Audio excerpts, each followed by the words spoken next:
Boa tarde, alunos do sétimo ano. Espero que todos vocês estejam bem. Como você já me conhece, sou o professor Messias. Venho aqui trabalhar com vocês a disciplina de artes em inglês no decorrer desse ano. Hoje eu vim aqui explicar uma aulinha de inglês por meio deste pequeno vídeo, certo? Espero que ao final possa ter alcançado meu objetivo, que é fazer com que vocês tenham aprendido. E que qualquer dúvida você pode ir lá no meu privado que a gente tira elas, tá bom? Então vamos lá, conhecer o nosso objetivo de hoje na nossa aula. Pessoal, de início nós vamos ter dois objetivos. Eu vou passar só superficialmente por cima deles, para que lá na frente a gente possa realmente compreender eles. O nosso primeiro objetivo é empregar adequadamente os pronomes do caso reto e do caso oblíquo e compreender sua função. Mais na frente eu vou explicar acerca desse objetivo, tá bom?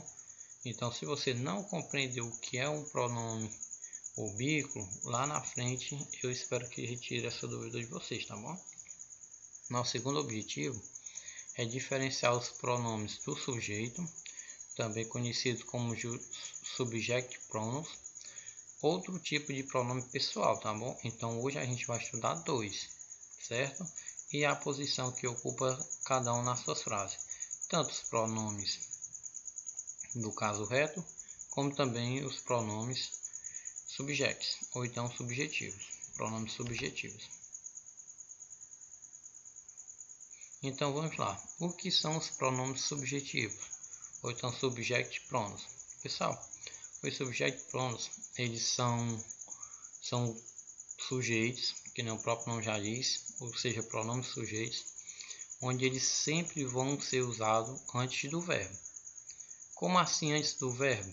Sempre que eles forem pronunciados, sempre que eles forem escritos, eles sempre vão vir antes de um verbo dentro da função e sempre eles vão vir como sujeito na oração.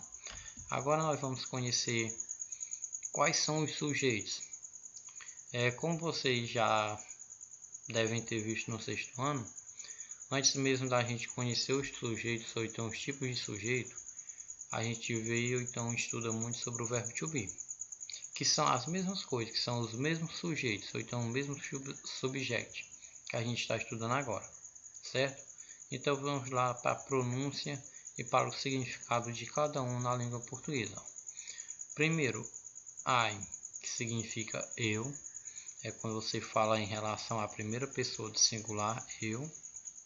You, que significa você. He, que significa ele, no masculino. She, que significa ela, no feminino. Agora nós devemos tomar um pouco de cuidado com o it. Por que com o it? Porque o it significa ele e ela, no singular, só que não é em relação às pessoas. O it significa ele e ela em relação aos animais e aos objetos, tá bom?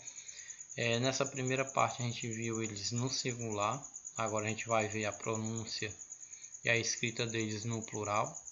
A gente tem o we, que significa nós, you, que significa vocês, certo? A gente só vai ter que tomar um pouco de cuidado com you no simples com o plural. Por quê? Porque se o verbo vier no plural, então a gente vai utilizar you, que significa plural, tá bom?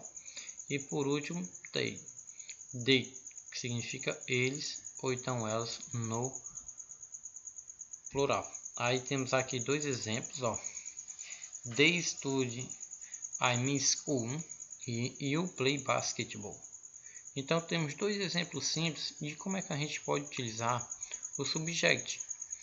Que nem eu já tinha dito, o subject eles sempre vão ser usados antes do verbo. A gente tem aqui a palavra they study. Então study quer dizer que ele significa o verbo. Então como é que a gente pode utilizar o study? Porque simplesmente o study aqui, meu povo, ele é em relação ao verbo estudar.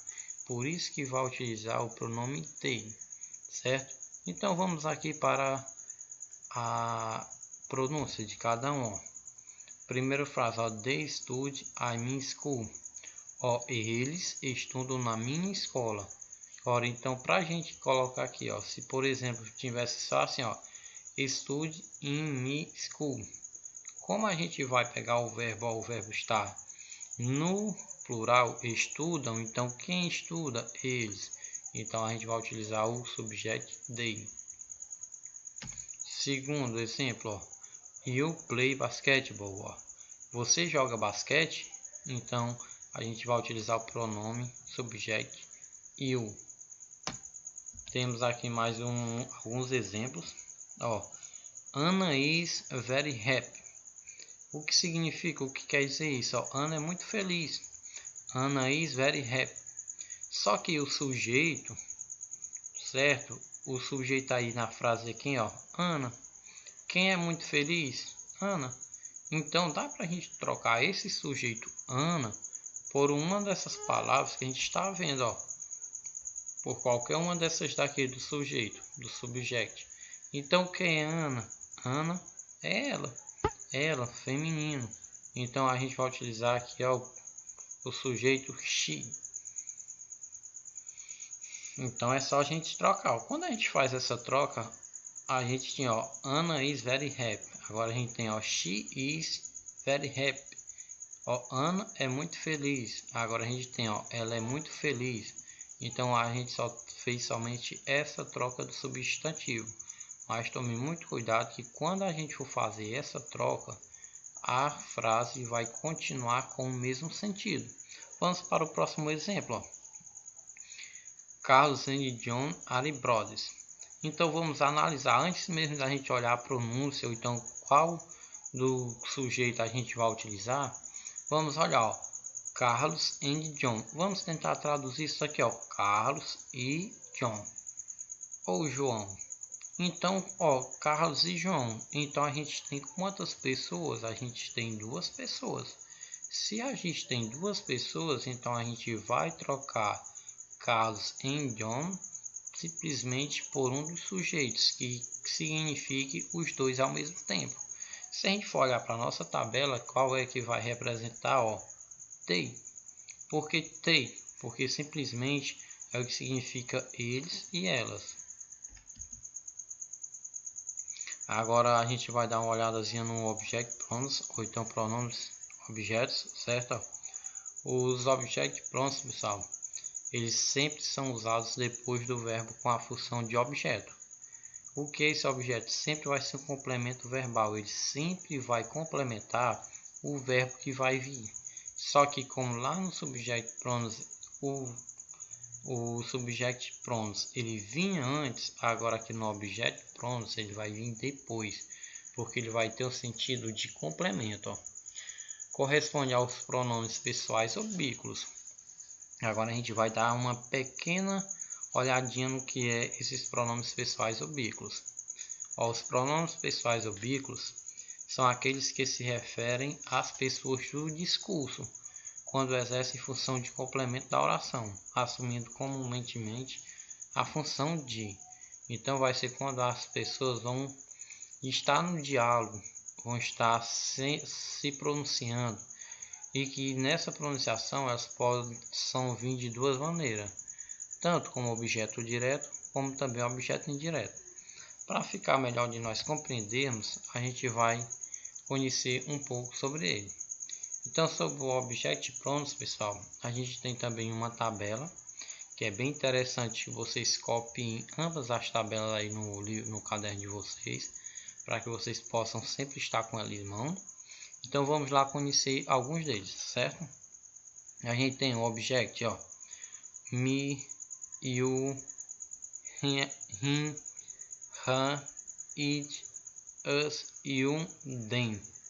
Então a gente tem esses objetos aí, ó, que na língua portuguesa significa ó, me, que significa mim, que é referente a mim, you, te e ti, him, o, ele, her, a, ele, it, o, a, ele. Da mesma forma em que tinha lá no sujeito, O it ele é referente aos animais e aos objetos. Us, que significa nós e nos, e o vós tem os, as, lhes. Aí para a gente ficar um pouco conhecedor, para a gente ter um pouco de conhecimento, vamos lá para os nossos exemplos. Ó. No exemplo 1 diz o seguinte, ó. Tate never reads that story Ted does not like them. Então, ó, traduzindo diz o seguinte, ó. Tati nunca lê histórias de detetive. Tati não gosta deles. Então, para a gente saber qual o objeto que a gente deve utilizar, a gente sempre tem que analisar o verbo. Ó. O verbo que a gente tem aí, reads, que significa ler.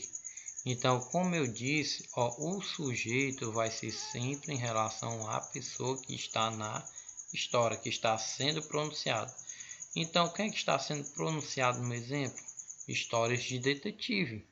Então, quem é que não gosta? A Tati não gosta, ó. Gosta, o verbo gostar. Então, a gente tem, ó, tem. Por quê? Porque ela não gosta dele. O verbo está no plural. Então, consequentemente, o objeto tem que vir no plural. Ó. O outro, ó. I have a light brought carrot bear. I love him. Então, se a gente for traduzir, se a gente for olhar, diz o seguinte, ó. Eu tenho um irmão mais novo chamado Humberto. Eu amo. Então, vamos lá. Ó. Quem é que a pessoa ama? Humberto. Então, o rim, o significado de rain, significa o que? Ó. Então, ele vem aqui aparecendo bem no final, certo? Pessoal, agora eu espero que possa ter contribuído com a aprendizagem de vocês, tá bom? Agora no grupo tem também uma atividadezinha. Eu deixo aqui como dica que vocês copiem essa tabela no caderno de vocês, porque a gente vai utilizar ela bastante. Desde já eu agradeço e tenham uma boa